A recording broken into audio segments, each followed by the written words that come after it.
Hey, blessing my friends. Did you actually down Mamni? This is your program, my friend, called Issues of the Heart on Sunday, April 15th, 2014.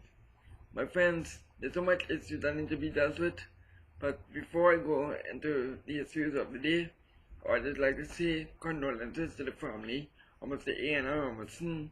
My prayers are with you, right? Interestingly, not everyone holds my view. There's a certain gentleman called by the name of Mr. Basil Pani, of former Prime Minister of Trinidad and Tobago, showed utter disrespect to our former Prime Minister and President, my friends.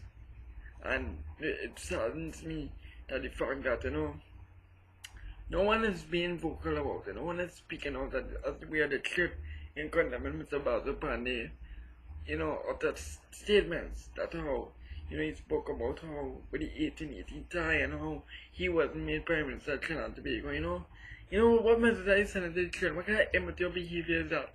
That spite, hatefulness, and vindictiveness. What about peace, love, and unity?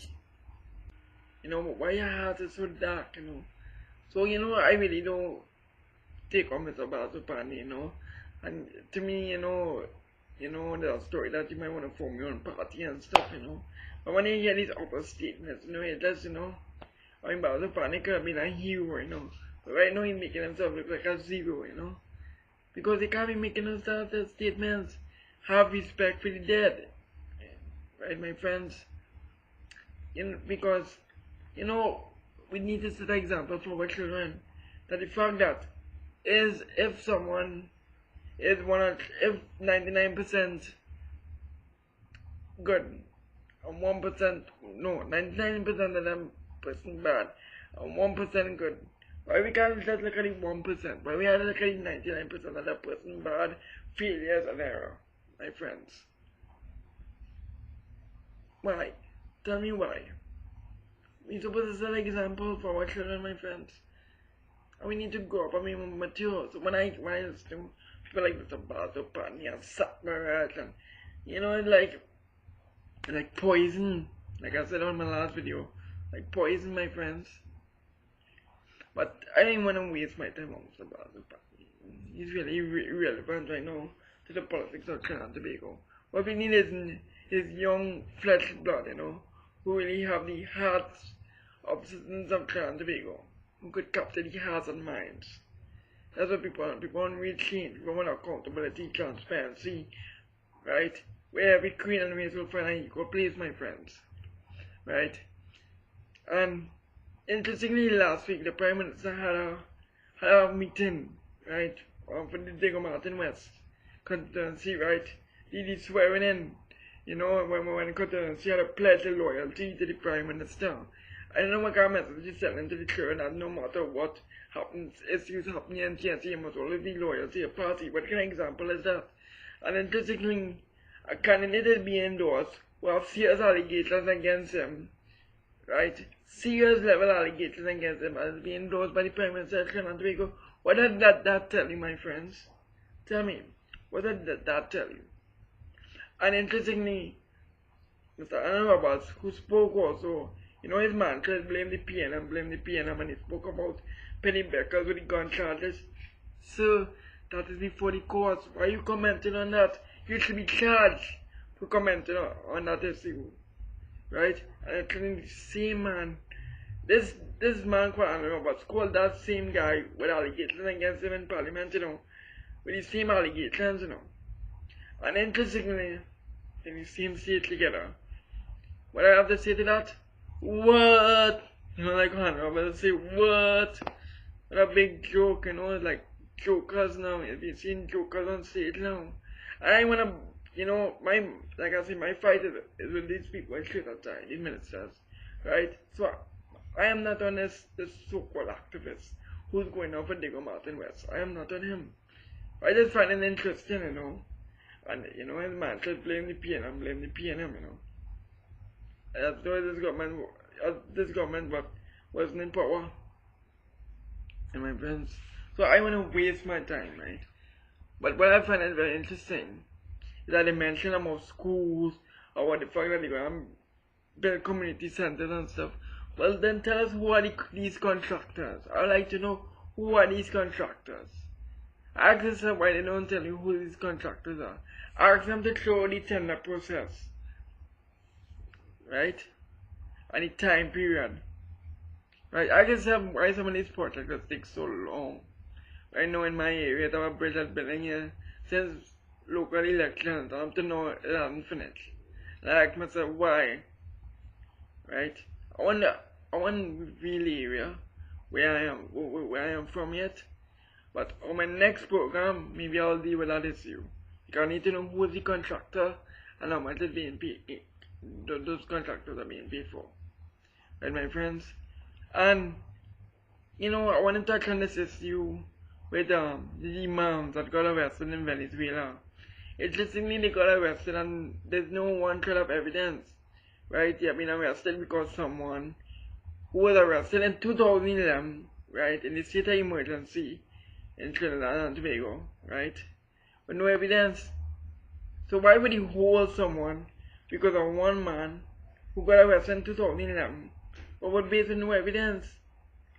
I don't understand. You're holding these people up, right, in jail with no evidence, and they have alleged that there's even a 1-year-old baby in custody, sorry, right? I mean, come on. Is that justice, my friends?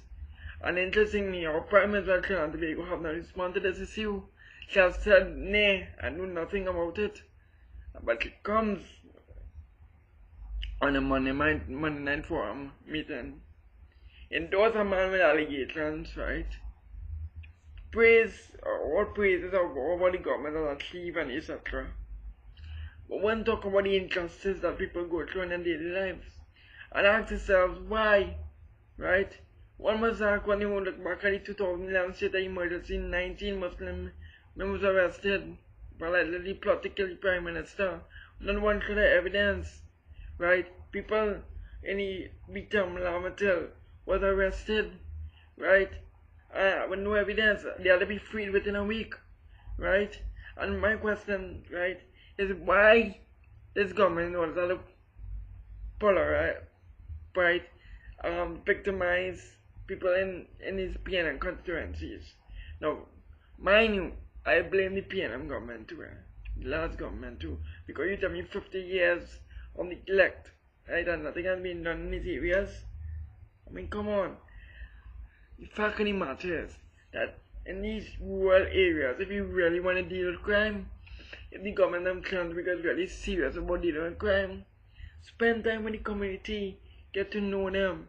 You know, when you look at these criminals who carry guns and stuff, deep down they're cowards, you know. These criminals are cowards, you know, because they feel that a gun is a powerful weapon, you know. But really and truly, what they need is love and attention. They need guidance. What they need is understanding. So when I hear people saying, well, oh, them is criminals, them don't pay taxes, etc. I say, no, that is wrong. Our entire community cannot be affected based on a couple of people who've been making mischief. It cannot be so, my friends. We have to look out and be our brothers, sisters, and keepers. And my friends, and there's so much issues going on here. You have the imams who have been arrested in Venezuela, and Mr. Vincent Ducran, our foreign prime minister, said they were in diplomatic talks and out there now I hear nothing about that issue. That issue is like dead right now, my friends. And they are still in custody. No bail. Why not give them bail? I ask the question why. I mean, what we need to ask is there discrimination against Muslims in Trinidad and Tobago by our government? Why our government then open my embassy, embassy here, Saudi Arabia embassy? Ask yourself why, my friends, right? And there's so much allegations against government ministers, but yet our Prime Minister says and do nothing about it. Look at our next allegation, Mr. Glenn Urban Singh. And it's interesting, I'm Devon Baker, or the Tobago Development Minister. But you know what's very interesting? The ministers will come out and they will say, well, I reject these allegations, blah blah, and some of them, will